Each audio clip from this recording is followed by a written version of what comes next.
Hello and welcome to another episode of Laying Down the Law. I'm Joey Dalton and I'm joined by Peter Stewart for a quick look at Bretonnia, who will be available to download as a playable race in Total War Warhammer on the 28th of Feb. So Peter, if you would be so kind to tell us about Bretonnia. Oh yes, Joey. Bretonnia is a feudal nation that is split into dukedoms. There are only two classes in Bretonnia, nobility and peasantry. If you're a peasant, you are at the bottom of the barrel of society. It's a pretty sad life. It is indeed.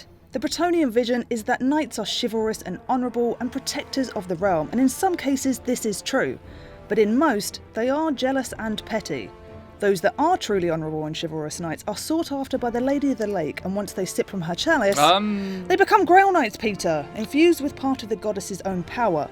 Not even the greatest knights of the Empire could match these living saints in combat. And speaking of the goddess, the Lady of the Lake is to Bretonnia what Sigmar is to the Empire. Yeah, she's a pretty big deal. So let's touch on our new legendary lords, of which there are 3 in total, and let's start with Alberich of Bordelot. He is Duke Alberich of Bordelot, and he worships the sea god Manan, what with Bordelot being a coastal settlement.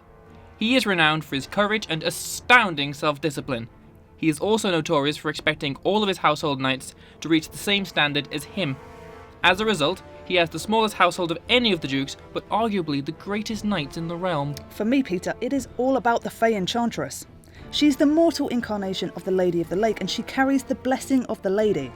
The Enchantress scours the land of Bretonnia, adopting the few magically sensitive children that she finds. The females are trained to become the servants of her order, the damsels of the Lady. The males, though, are never seen again. Should I be concerned? Yes!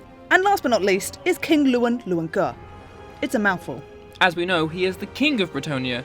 Luan-Luan-Gur was the favoured mortal champion of the Lady of the Lake, and upon sipping from the Grail was blessed with a greater portion of her power than any other Grail Knight.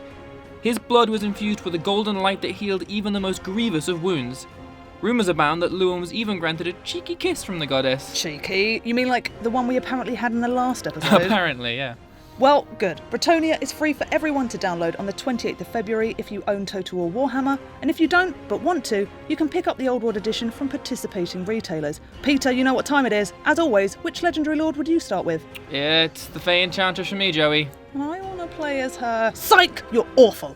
It's all about Alberich. Look at his hat. Look at it. Look at it. I love it. And that's all the lore we have for this episode. See you next time, and subscribe for more of these videos.